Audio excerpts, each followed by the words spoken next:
السلام علیکم ورحمۃ اللہ وبرکاتہ۔ الحمد للہ رب العالمین والصلاة والسلام علی رسولہ الکریم وعلی آلہ وصحبہ ومن سار علی نہجہ الی یوم الدین وسلم تسلیما کثیرا۔ اما بعد، ہم نے سابقہ درس میں سورۃ البینہ کی شروع کی آیات لی تھی، ان کو دہرا کر آگے کا سبق لیتے ہیں۔ اعوذ باللہ من الشیطان الرجیم، بسم اللہ الرحمن الرحیم۔ لم یکن الذین کفروا من اہل الکتاب، نہیں تھے وہ لوگ جنہوں نے کفر کیا اہل کتاب یہود و نصارہ میں سے، والمشرکین اور مشرک لوگ، منفکین نہیں تھے باز آنے والے، نہیں سے رکنے والے اپنے کفر سے، شرک سے، حتیٰ یہاں تک کہ تأتیہم البینہ، ان کے پاس واضح کھلی دلیل آ جائے۔ یعنی اس میں اس بات کا بیان ہے کہ لوگوں کو آسمانی وحی کی کس قدر ضرورت ہے، اس کے بغیر لوگوں کے لیے ہدایت پانا ممکن نہیں ہے۔ اور وہ آسمانی وحی کس انداز سے آئی؟ رسول من اللہ، اللہ فرماتا ہے کہ وہ اللہ کے رسول ہیں، رسول کریم صلی اللہ علیہ وسلم، جن کو آپ نے بھیجا لوگوں کی رہنمائی کے لیے، ان کی ہدایت کے لیے۔ یتلو صحفا مطہرہ، آپ لوگوں کی تعلیم و تربیت کس طریقے سے کرتے تھے کہ جو لوگوں کو پڑھ کر سناتے ہیں پاکیزہ صحیفے، فیہا کتب قیمہ، کہ جس میں بڑی عمدہ مضبوط باتیں لکھی ہیں۔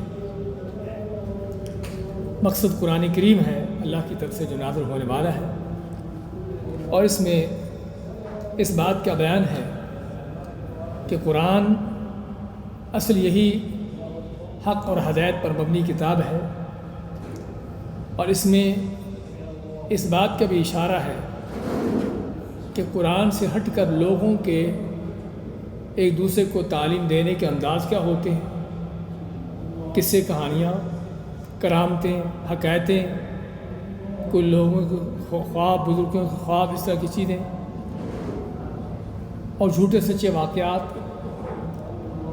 یہ صرف ہمارے ہاں نہیں بلکہ اس سے پہلے یہود و نصارہ کے ہاں بھی یہی تھا کہ اللہ کی وحی کو چھوڑ کر ان کے دین کا بھی دار و مدار قصے کہانیوں پر تھا۔ اور آج بھی آپ دیکھو، اکثر واعظ، خطباء، اور بلکہ بہت سے وہ لوگ جو سمجھتے ہیں کہ ہم دین کا بڑا کام کر رہے ہیں، دین کی تبلیغ دعوت دے رہے ہیں، ان کے ہاں بھی قرآن و حدیث آپ کو سننے کو شاید نہ ملے گا تو کیا ملے گا؟ قصے، کہانیاں، حکایتیں، اس طرح کی چیزیں۔ اس لیے اللہ تعالیٰ نے ان سبھی کا رد کرتے فرمایا کہ اس قرآن میں اللہ کے نبی صلی اللہ علیہ وسلم جو پڑھ کر سناتے ہیں وہ ایسی باتیں ہیں جو اللہ کی طرف سے ہیں، اللہ کے قرآن میں نازل شدہ ہے، پاکیزہ ہیں ہر غلطی سے، اور مبرہ ہیں اور پاک ہیں ہر طرح کی کسی غلط چیز سے۔ تو یہ ہے جو اللہ تعالیٰ کی وحی کا اصل انداز ہے، اور یہی وجہ ہے کہ ہمیں اللہ نے اسی وحی کے ساتھ چلنے کا حکم دیا ہے۔ وما تفرق الذین اوتوا الکتاب الا من بعد ما جاءتهم البینۃ، اور نہیں تفرقہ کیا ان لوگوں نے جن کو کتاب دی گئی مگر اس کے بعد کہ جب ان کے پاس کھلی دلیل آ گئی۔ اس پر ہم نے بیان کیا تھا کہ رسول کریم صلی اللہ علیہ وسلم کی بعثت سے پہلے، آپ کے آنے سے پہلے، کس طرح سے یہود و نصارہ آپ پر ایمان لانے کے منتظر تھے، آپ کے آنے کے منتظر تھے کہ آپ آئیں گے اور ہم آپ پر ایمان لائیں گے۔ بلکہ بعض اوقات جب ان کی عرب لوگوں سے، عرب کے مشرکین سے جنگ ہوتی، لڑائی ہوتی اور مار کھاتے، تو ان کو دھمکی دیتے کہ عنقریب وہ رسول آئے گا کہ جس کے ساتھ مل کر ہم تم سے بدلہ لیں گے۔ لیکن جب رسول کریم صلی اللہ علیہ وسلم آتے ہیں اور دین حق لے کر آتے ہیں کہ جو ان کی نفسانی خواہشات کے برخلاف تھا، کیونکہ ہر دور کے گمراہ لوگوں کا دین اپنی منمانی کا دین ہوتا ہے، نفسانی خواہشات ہوتی ہیں، وہ اپنی پیٹ پرستی کے حوالے سے ہمیشہ ان کی سوچ فکر ہوتی ہے، جبکہ اللہ کا دین کسی بھی زمانے میں کسی بھی نبی پر آنے والا وہ ان چیزوں سے بری ہوتا ہے۔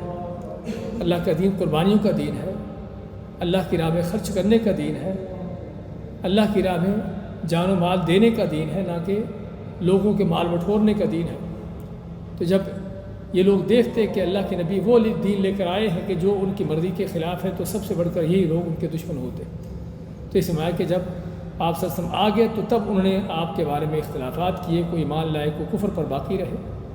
اور یہاں پر ذکر ہوا تھا کہ نبی صلی اللہ علیہ وسلم کی وہ حدیث جسے آپ فرماتے ہیں کہ تم سے پہلے یہودیوں کے 71 فرقے ہوئے اور عیسائیوں کے 72 فرقے ہوئے، اور آپ ماتے کہ میری امت کے 73 فرقے ہوں گے۔ آپ کی امت ہونے کا معنی کہ آپ کا کلمہ پڑھنے والے، آپ پر ایمان کا دعویٰ کرنے والے، اور کوئی نہ کوئی آپ کے دین کی عبادات بھی کرنے والے، لیکن آپ کے طریقے منہج پر نہ چلنے والے، اس کے خلاف۔ تو یہ 73 فرقے جنت کو جائیں گے، ماتے ہیں کہ سبھی جہنم کو جائیں گے سوائے ایک کے کہ جو میرے اور میرے صحابہ کے رستے پر ہوگا۔ اس لیے یہ حدیث بڑی ہی سبق آموز حدیث ہے، سبھی بہت ہی مسلمان کو جگانے والی حدیث ہے کہ کس قدر ضرورت ہے ایک مسلمان کو صحیح اور سچا دین معلوم کرنے کی۔ وہ دین حق جو اللہ کے نبی صلی اللہ علیہ وسلم لے کر گئے تھے، جس پر آپ خود بھی چلے ہیں، آپ کے صحابہ بھی چلتے تھے، اس دین کو پہچاننے کی ضرورت ہے، اس پر چلنے کی ضرورت ہے۔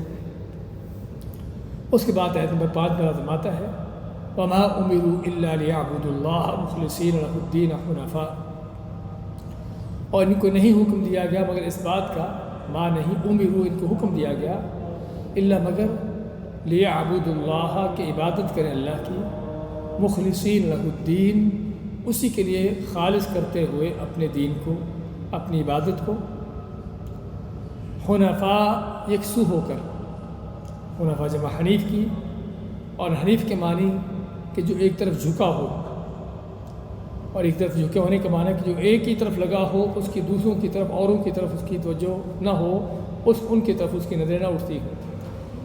وَيُقِيمُ الصَّلَاةَ اور نماز قائم کریں، وَيُؤْتُوا الزَّكَاةَ اور زکوٰۃ دیں، وَذَلِكَ دِينُ الْقَيِّمَةِ اور یہی ہے جو بڑا مضبوط، سچا اور صحیح دین ہے۔ یہ آیت جی بڑے جامع ترین آیت ہے قرآن کریم کی آیات میں سے، کہ جس میں اللہ نے دین حق کی پہچان کروائی ہے کہ سچا دین کیا ہے، کیونکہ ہر انسان جس کو حق کی تلاش ہے وہ سچے دین کی پہچان کرنا چاہتا ہے۔ تو اللہ نے اس آیت میں دین حق کی پہچان کروائی ہے کہ سچا دین، دین حق ہے کیا۔ تو اس میں فرماتا اللہ تعالیٰ ما امروا لوگوں کو صرف اس بات کو حکم دیا گیا ہے لیعبدوا اللہ کہ عبادت کریں اللہ کی۔ عبادت کیا چیز ہے؟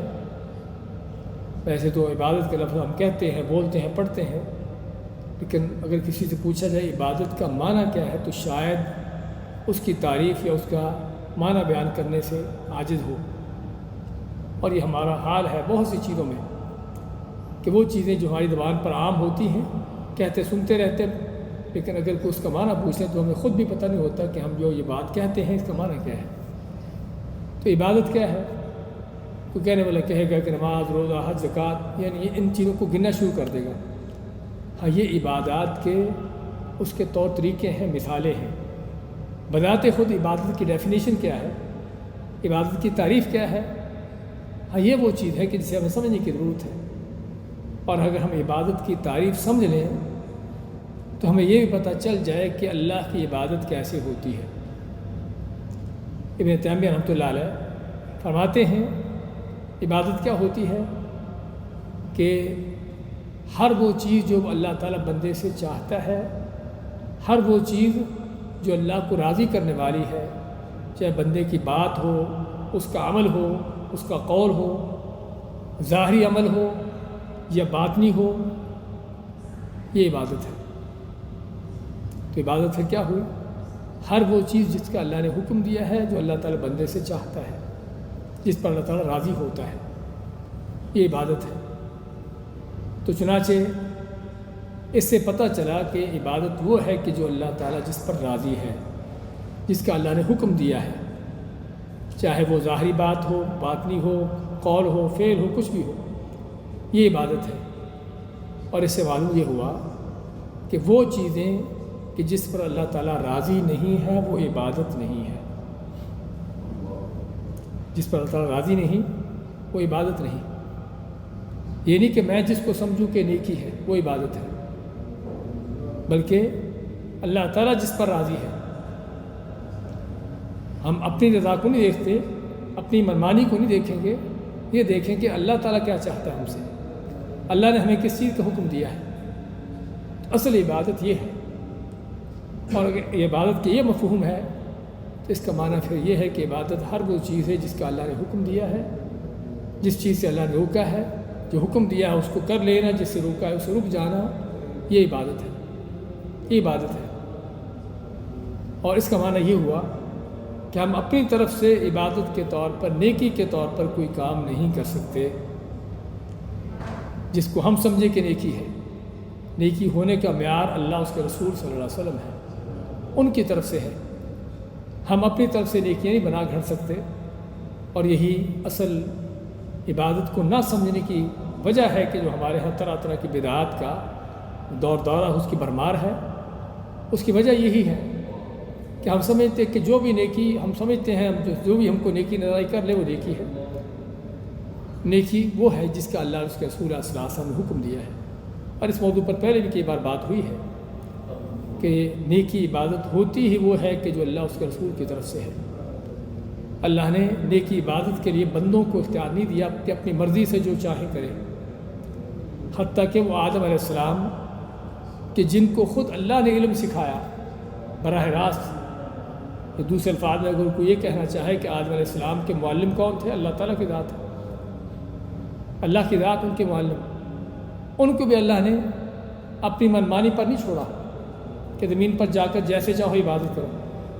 سورۃ طٰہٰ سورہ پارے کے آخر میں اللہ تعالیٰ فرماتا ہے آدم علیہ السلام کو زمین پر بھیجتے ہوئے فَإِمَّا يَأْتِيَنَّكُم مِّنِّي هُدًى، اے آدم زمین پر جاتے ہو تو جب تمہارے پاس میری طرف سے ہدایت آئے، جب تمہارے پاس میری طرف سے ہدایت آئے، اللہ کی طرف سے وحی آئے، تو جو اس وحی پر چلے گا، اللہ کی اس ہدایت پر چلے گا، فَمَنِ اتَّبَعَ هُدَايَ فَلَا يَضِلُّ وَلَا يَشْقَىٰ، جو میری اس ہدایت کی پیروی کرے گا نہ تو گمراہ ہوگا اور نہ کسی دنیا آخرت کی بدبختی کا شکار ہوا.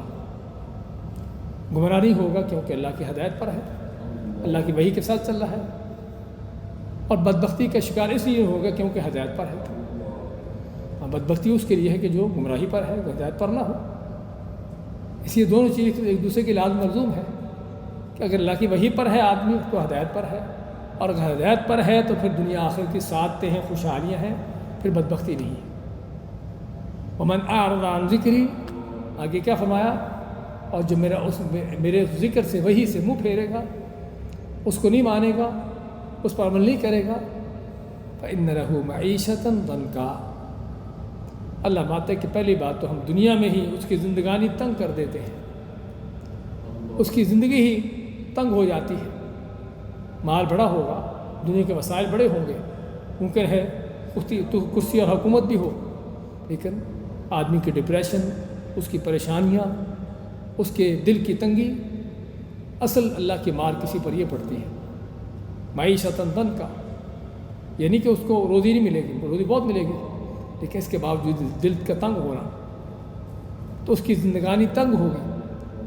اور آگے کیا ہے، وَنَحْشُرُهُ يَوْمَ الْقِيَامَةِ أَعْمَىٰ، اور قیامت کے دن اس کو ہم اندھا کر کے اٹھائیں گے.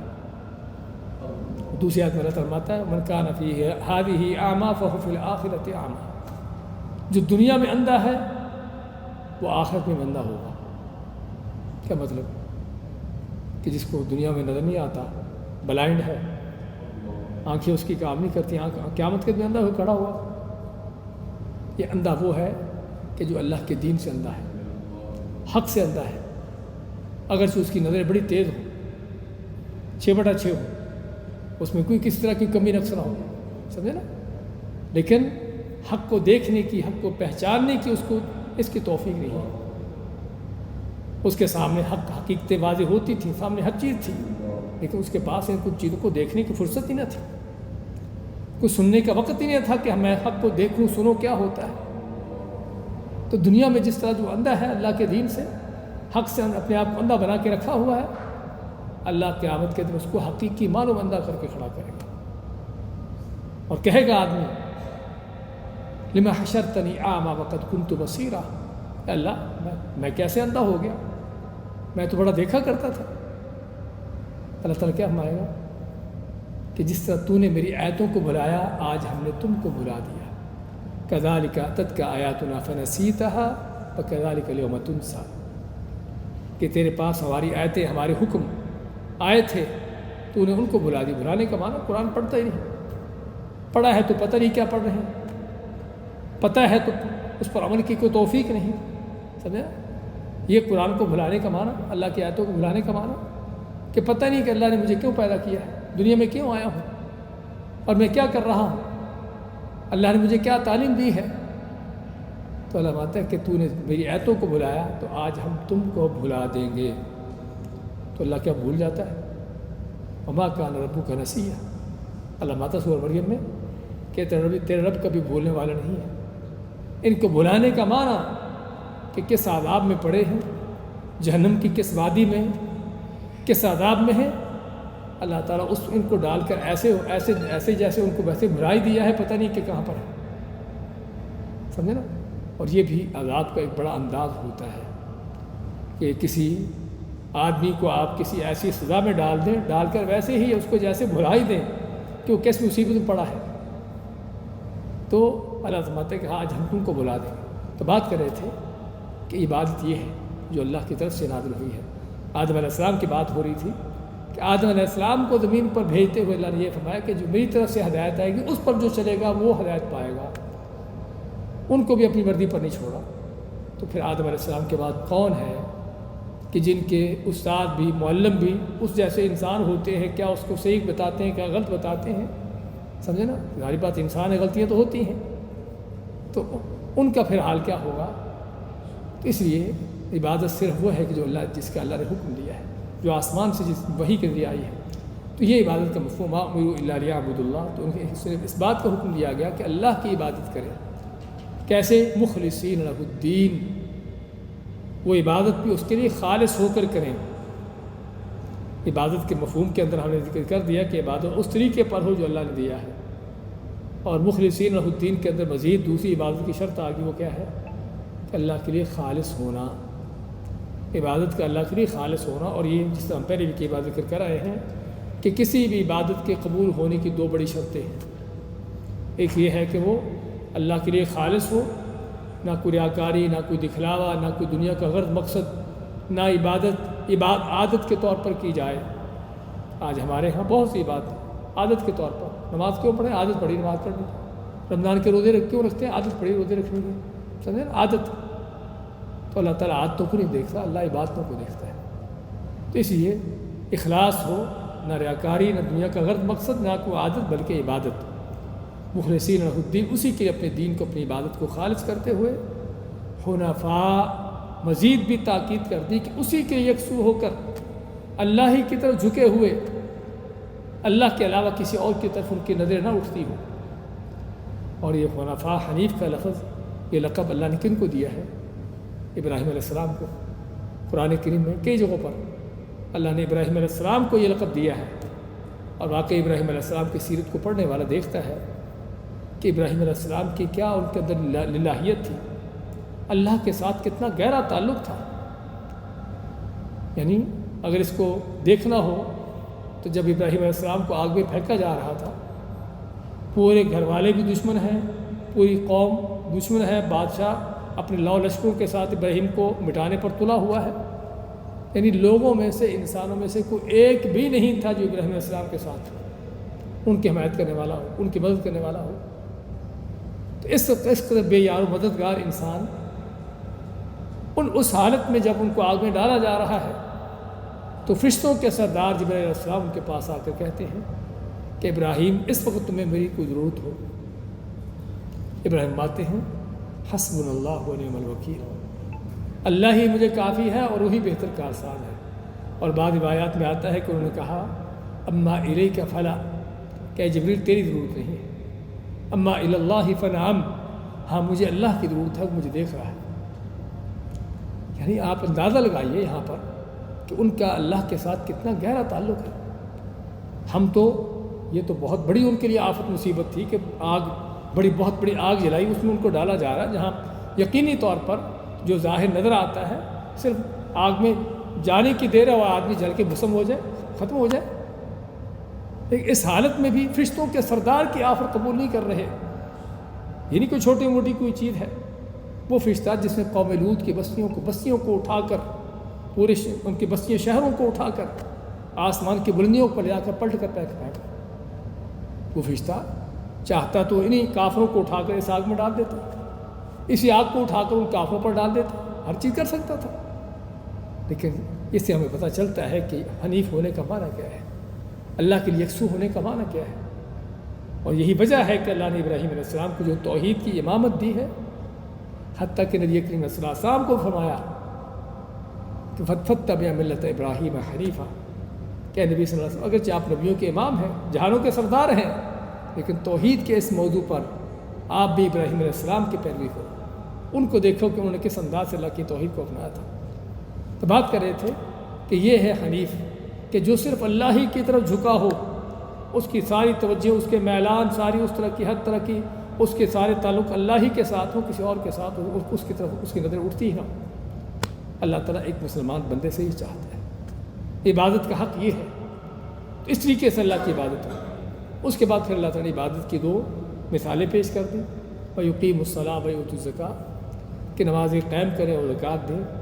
اور نماز قائم ہونے کا پہلے بھی کئی بار ذکر ہوا ہے کہ نماز قائم کب ہوتی ہے، کہ جب نماز اپنے پورے لوازمات کے ساتھ ہو، تمام وہ فرائض، واجبات، سنتیں، آداب نماز کے اندر ہوں، پانچوں نمازیں ہوں، ان کے اپنے اوقات میں ہوں، جماعتوں کے ساتھ مل کر ہوں، خشوع و خضوع کے ساتھ ہوں، اللہ کے لیے خالص ہو کر سنت کے مطابق ہوں، تو یہ نماز ہے جو قائم ہوتی ہے۔ یقین مستقل نماز قائم کرے، اور اسے یہ پتہ چلتا ہے کہ نماز کا دین میں کتنا بڑا کردار ہے۔ بلکہ اللہ نے اسی کو دین القیمہ کا نام دیا اگلے لفظ کے اندر، کہ یہی دین سچا دین ہے۔ توحید کے بعد نماز، اور کلمے کے بعد بھی ہم پانچوں ارکان میں جب پڑھتے ہیں تو کلمے کے بعد کس کا ذکر آتا ہے؟ اقام الصلاۃ، نماز قائم کرنا۔ وَيُؤْتُوا الزَّكَاةَ، اور زکوٰۃ اسلام کا تیسرا بڑا رکن جو ہے وہ زکوٰۃ کا دینا ہے، زکوٰۃ کی ادائیگی ہے۔ اور اکثر بیشتر نماز کے ساتھ ہی زکوٰۃ کا بھی ذکر ہوتا ہے۔ ایک تو اس لحاظ سے کہ اسلام کی سب سے پہلی فرض ہونے والی باتیں یہ تھی، سب سے پہلے نماز فرض ہوتی ہے اور پھر زکوٰۃ فرض ہوتی ہے، بلکہ بعض صورتوں کے اندر تو مکہ میں بھی زکوٰۃ دینے کا حکم دیا جائے، مکہ میں بھی، حالانکہ مکہ میں کوئی احکامات ابھی فرض نہیں ہوئے تھے، تو زکوٰۃ کی اہمیت کا اندازہ ہوتا ہے۔ ایک تو دوسری یہ چیز کہ مالی جو ایک طرف مالی باتیں ہیں، دوسری طرف بدنی باتیں ہیں، تو بدنی جسمانی باتوں کی سب سے بہتر مثال نماز ہے، اور مالی باتوں میں سب سے بہتر مثال جو ہے وہ زکوٰۃ ہے۔ اور اللہ تعالیٰ بندے کا صحیح معنوں میں امتحان لیتا ہے، اس کے جسمانی طور پر بھی اس کی محنتیں کوششیں دیکھ کر، اور مالی طور پر بھی اللہ کے راہ میں اس کے خرچ دیکھ کر، کیونکہ بعض وہ لوگ ہیں کہ جن سے کام جتنا مرضی لے لو لیکن پیسہ خرچ نہ کرنا پڑے۔ وہ ہندوؤں کے فلسفے پر کہ چمڑی جائے اور دمڑی نہ جائے، سمجھا نا؟ بعض لوگوں کا یہ حال ہوتا ہے کہ مال جتنا مرضی لے لو لیکن کام کوئی نہ کرو، نماز کا نہ کرو، سمجھا نا؟ اور بعض جو ہیں کام مال جتنا مرضی لے لو لیکن کام کوئی نہ کہو، اور بعض کے الٹ کہ کام جتنا مرضی کروا لو لیکن مال نہ مانگو۔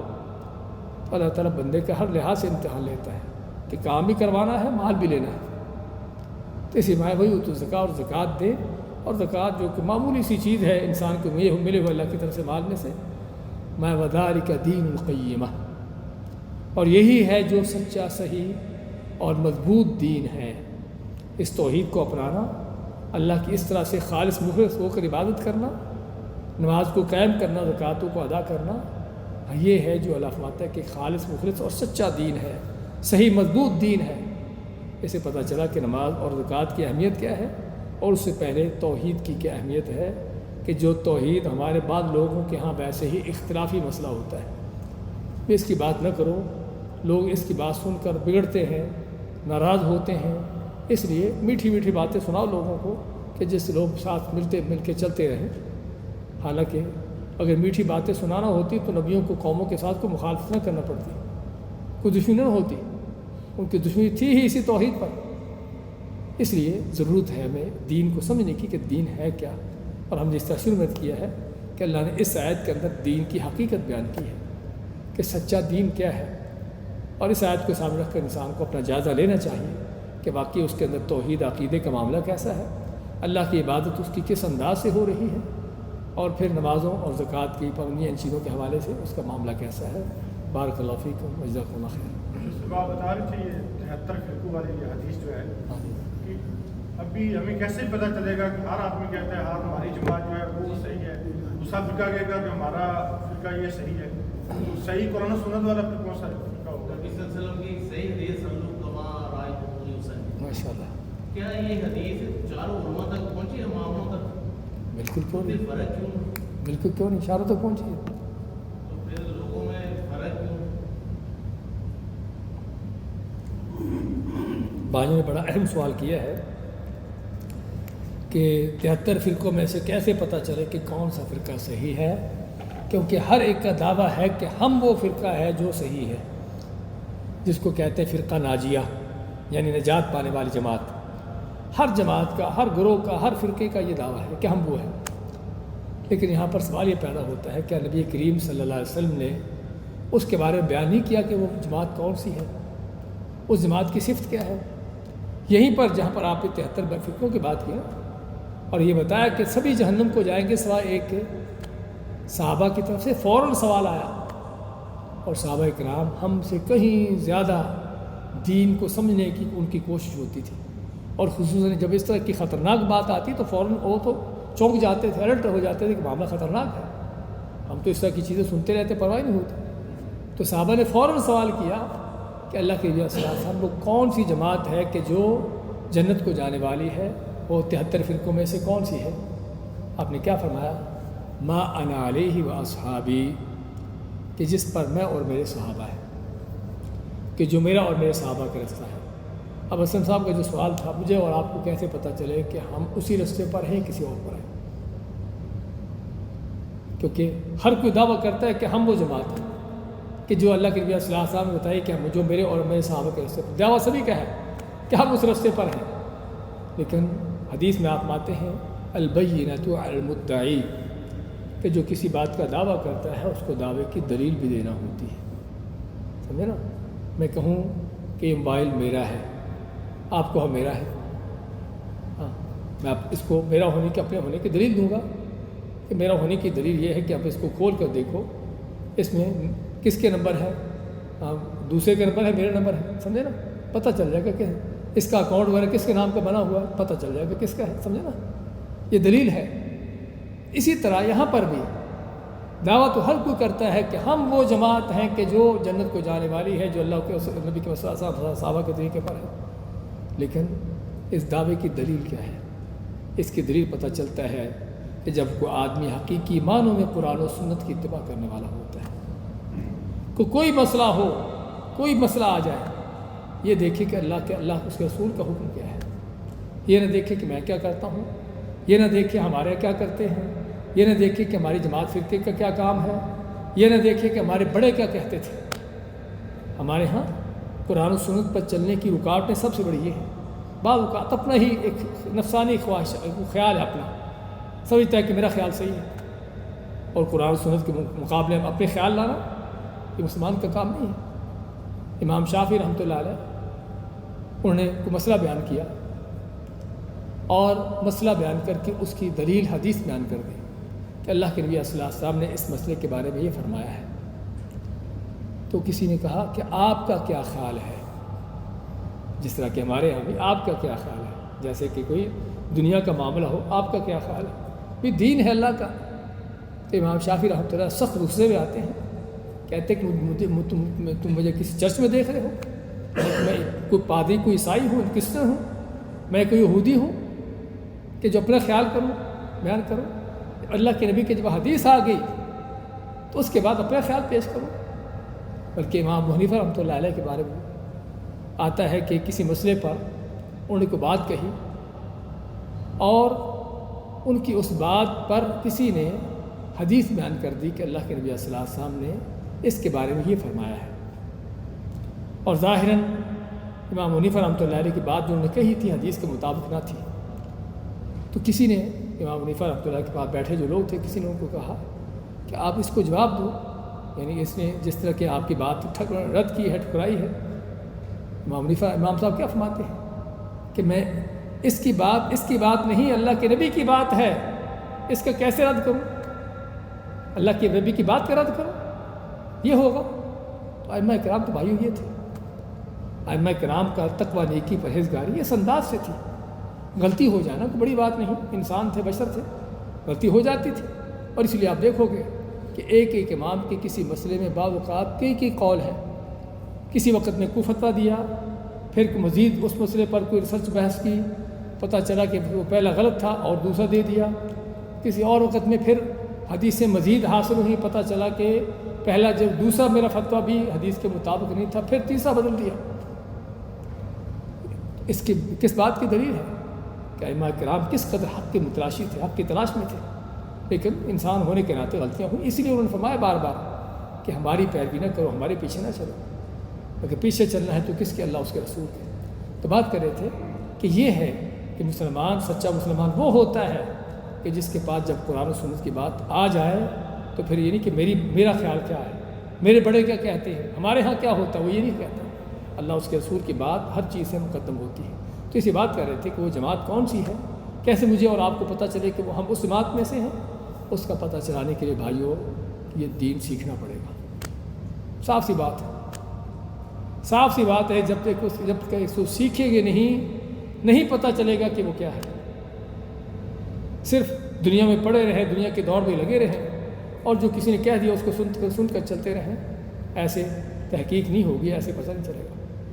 اور پتہ چلانے کے لیے میں نہیں کہتا کہ سیکھنے کے لیے بہت بڑے آپ عالم بنیں، صرف دین کی موٹی معلومات۔ میں بعض اوقات مثال دیا کرتا ہوں، یعنی میڈیسن کے حوالے سے، اگرچہ آپ ڈاکٹر نہیں بھی ہو لیکن آپ کو اتنا پتہ ضرور ہوتا ہے کہ فلاں یعنی کہ ٹیبلٹ کس چیز کی ہے۔ پر فرض کو پیناڈول بڑی مشہور ہے، تو پیناڈول پیٹ درد کے نہیں کھاتے، سر درد کے لیے کھاتے ہیں، جسم کے درد کے لیے کھاتے ہیں، اتنا ہر ایک کو پتہ ہوتا ہے، حالانکہ ڈاکٹر نہیں وہ، لیکن اتنا پتہ ہونا کس بات کی دلیل ہے کہ کم از کم اتنی سینس ان کے اندر ہے کہ یہ چیز صحیح ہے، یہ چیز غلط ہے۔ حتیٰ کہ صرف میڈیکل نہیں، اور بھی کئی چیزوں کے اندر ایک آدمی انجینئر تو نہیں ہوتا، لیکن بہت سی وہ چیزیں جو انجینئر سے متعلقہ ہے اس کو معلوم ہوتی ہیں، سنتا رہتا ہے، جاتا ہے۔ تو دین کے حوالے سے بھی کم از کم ہمیں اتنا تو معلوم ہو کہ اگر کوئی بات کر رہا ہے تو اس کی بات کو جج کر سکیں کہ بات کہاں سے کر رہا ہے۔ اگر کوئی ہمیں دلیل دے رہا ہے تو کم از کم ہمیں اتنا تو اندازہ ہو کہ دلیل واقعی اس مسئلے پر فٹ بھی ہوتی کہ نہیں ہوتی۔ وہ ہمارے ایک دوست کوٹری کشمیر کے تھے، کہتے میں گیا چھٹی، تو وہاں کی کوئی فوتگی ہو گئی، تو ہمارے یہاں فوتگی پر جو طرح کے رسم چلتے ہیں، تو کہتے میں وہاں بیٹھا، تو میں نے کہا بھی یہ چیزیں تم کیا کر رہے ہو؟ تو مولوی صاحب بیٹھے، کہتے ہیں نہیں یہ کرنا سنت ہے۔ کہ سنت ہے تو مجھے کوئی حدیث سناؤ۔ ہاں فلاں نے ایسے کہا تھا، فلاں نے ایسے کہنے لگے مجھے حدیث سناؤ بھی، وہ قرآن کی آیت سناؤ، مجھے حدیث سناؤ کہ اللہ کے صلی اللہ علیہ وسلم کی سنت میں مانگوں تاکہ قبول کروں۔ تو مولوی صاحب کے دل تو نہیں تھی، کوئی حدیث تو نہیں تھی، کوئی کہاں سے دیتا۔ آخر میں مولوی صاحب نے جب دیکھا کوئی بھاگنے کا رستہ نہیں ہے، اس نے ایسے ہی کوئی آیت پڑھ کر سنا دی، ایسے ہی کوئی آیت جس کا کوئی تعلق نہیں تھا اس مسئلے کے ساتھ۔ اب لوگ چونکہ جاہل ہیں بیچارے، پتہ نہیں کہ قرآن کیا ہوتا ہے، آیت کیا ہوتی ہے، تو لوگوں نے کہا اب تو مولوی صاحب نے تم کو قرآن سنا دیا، اب چپ ہو جاؤ۔ اس سے آپ اندازہ لگا لیں کہ ہمارے لوگوں کی تربیت کیا ہے، ان کا دین کا علم کیا ہے۔ میں یہ کہتا ہوں کم از کم اتنا ضرور ہمیں پتہ ہو کہ واقعی یہ جو دلیل پیش کر رہا ہے قرآن کی آیت، جو اس مسئلے پر ہمیں سنا رہا ہے، باقی اس آیت کا تعلق بھی اس مسئلے کے ساتھ ہے کہ نہیں، اتنا تو کم از کم ہمیں سینس ضرور ہو کہ ڈاکٹر آپ کے پیٹ میں درد ہے، آپ کو پیناڈول اٹھا کر دے دے، آپ کو پتہ ہو کہ پیناڈول پیٹ درد کی نہیں ہے، سمجھے نا۔ اتنا یہاں پر بھی ہمیں دین کے حوالے سے علم ہونا چاہیے، لیکن افسوس کہ ہمیں دین کا معاملہ اتنا پیچھے ہمارا کہ کچھ پتہ نہیں کیا صحیح کیا غلط۔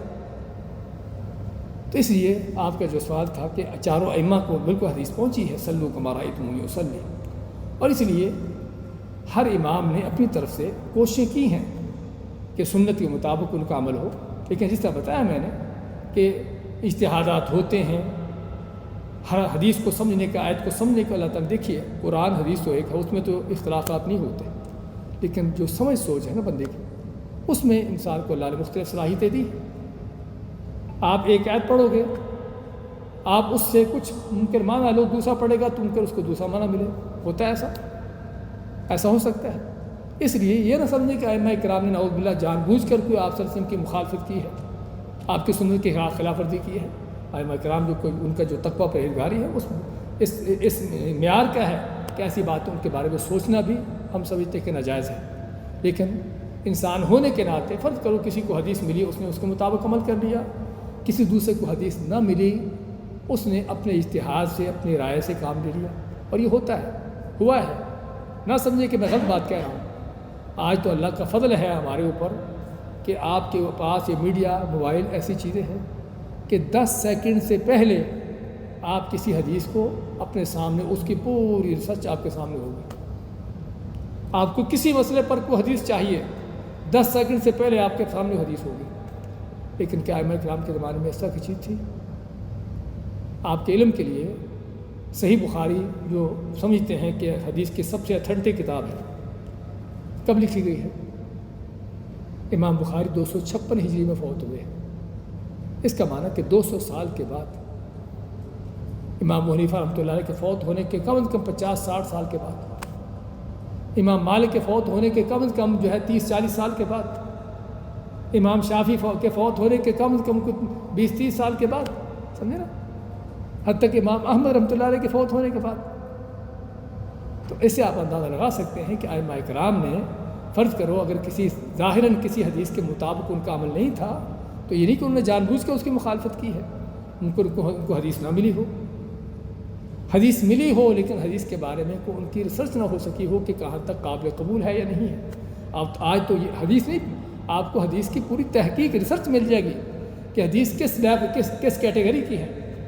لیکن ان کے دور میں یہ بھی چیز بڑی مشکل تھی.